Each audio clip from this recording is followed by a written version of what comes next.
होती है।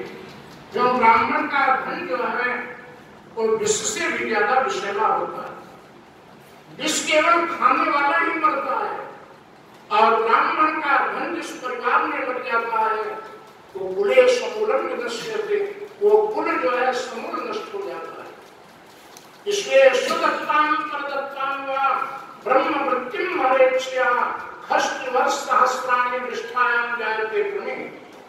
जो अपना दिया हुआ है दूसरे को ही दे, स्वयं ले लेता है या दूसरे को दे देता है, उसे 60,000 वर्ष नरक का पीड़ा बनना पड़ता है।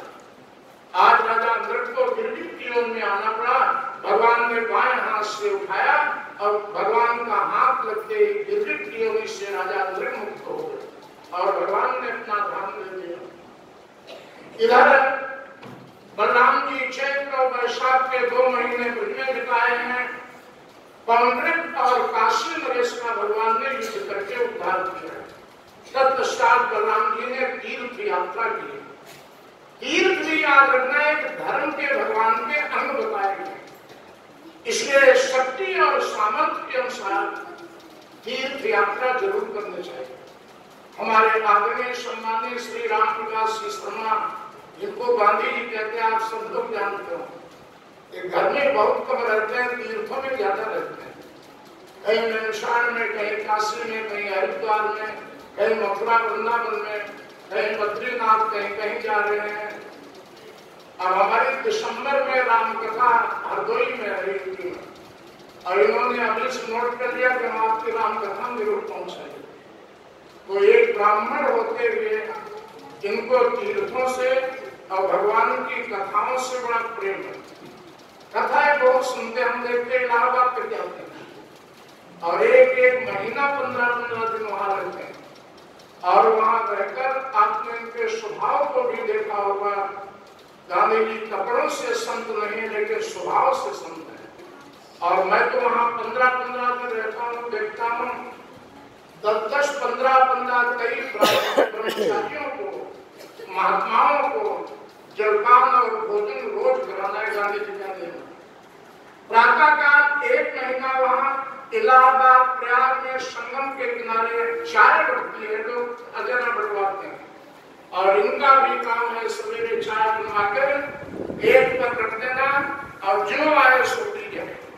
तो याद रखना हमारे गांधी जी का स्वभाव है। इनका कथा और तीर्थ ये 2 बड़े प्रिय हैं और केवल तीर्थ में रहकर खाना ही नहीं, स्वयं खाते हैं, 10 लोगों को खिलाते हैं। तो ऐसे लोगों को भी कभी मदद कर देना या ये कर देना, जो करता भी है उसका पैसा जो है तीर्थ में जाकर के लगता है। और आप तो सब जानते हैं, अपने पास तो रखते नहीं। ये कहते हैं महाराज हमारी पहली 2 तारीख को तनख्वाह मिलती है टेंशन और 18-20 तारीख तक हम खाली हो जाते हैं और 10 दिन फिर इधर समाज का काम चलाना पड़ता है और बाद में पहले दूसरी आई, फिर उसको उधार किया दूसरा। तो याद रखना भगवान ने आपको शक्ति दी है तो सामर्थ्य के अनुसार बड़ा तीर्थ जरूर करना चाहिए। बलराम जी ने तीर्थ यात्रा की, बलराम का उद्धार किया, इधर शिष्टान का उद्धार करते हुए ऋषि किए।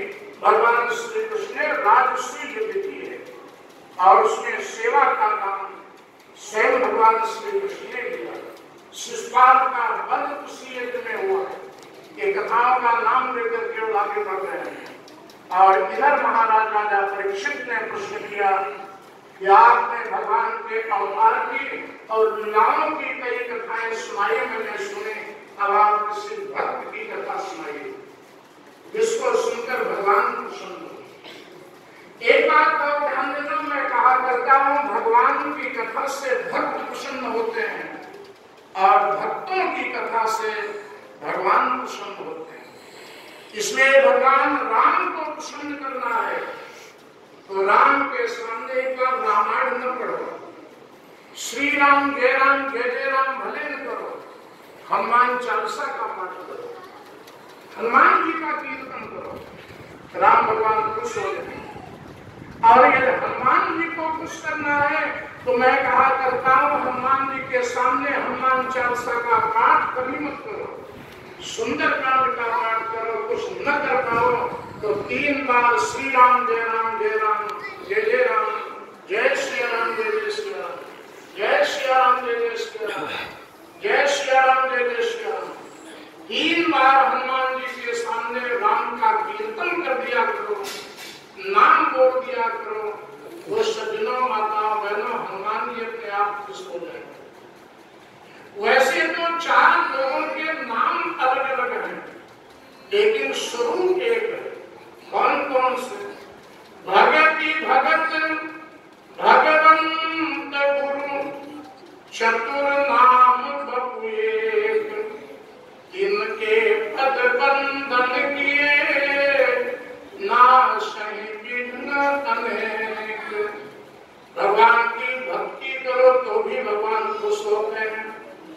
भक्ति के बजाय किसी संत और भक्त की सेवा करो तो भी भगवान की सेवा है, और गुरु की सेवा करो तो भी भगवान की सेवा है, और भगवान की सेवा वो भी भगवान की सेवा है। ये 4 नाम रूप तो अलग अलग हैं, लेकिन स्वरूप से एक ही है। इन 4 में चाहे जिसकी सेवा पूजा करो भगवान खुश होते हैं। सुखदेव जी ने कहा राजन अब ऐसे एक भक्त की मैं कथा सुनाऊंगा जो भगवान श्री कृष्ण का अनन्य भक्त भी है, मित्र भी है, भगवान के साथ पढ़ा हुआ है और पढ़ने के साथ साथ ब्राह्मण भी है। वो कौन? सुदामा जी। बोलिए सुदाम देव महाराज। एक बात और आपको बताऊं, भागवत में सुदामा नाम नहीं आया, सुदाम देव आया। एक बार किसी ने हमसे कहा महाराज सुदामा जी के पिता का नाम क्या था? हमने कहा दीनदयाल पांडे।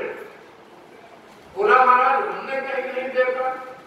हमने कहा जब तुमने नहीं देखा तो हम कहां से देखें? कुछ लोग इसी तरह की बातें पूछा करते हैं। सुदामा का नाम नहीं तो सुदाम देव आया है। और एक बार बताऊं, कुछ वक्ता और कुछ कैसेट आपने सुदामा जी को भिखारी कहकर के ऐसा अपमानित कर देते हैं, लेकिन आप भागवत के श्लोकों से सुनना, सुदामा जी भिखारी नहीं है और भगवान से उन्होंने कभी कुछ मांगा नहीं है। ये तो आज करके नरोत्तम दास जी के छंद याद करके लोग कथा सुना देते हैं और कह देते हैं सुदामा जी भिखारी नहीं, ब्राह्मण को धन केवल भिक्षा। एक आधुनिक कवियों में नरोत्तम दास जी कवि हुए हैं, उन्होंने सुदामा चरित्र की रचना की। लेकिन सज्जनों माताओं बहनों भागवत को पढ़िए, भागवत के श्लोक नहीं पढ़ पाते हैं तो सुख सागर भागवत का रूपांतर आता है, हिंदी में लिखा होता है। उसमें सुदामा जी ने कभी किसी से भी मांगा नहीं है और न भिखारी थे। कृष्णस्यासि सखा कश्चित् ब्राह्मणो ब्रह्मवित्तमान् इंद्रियार्थेषु शांतात्मा जितेन्द्रियान्।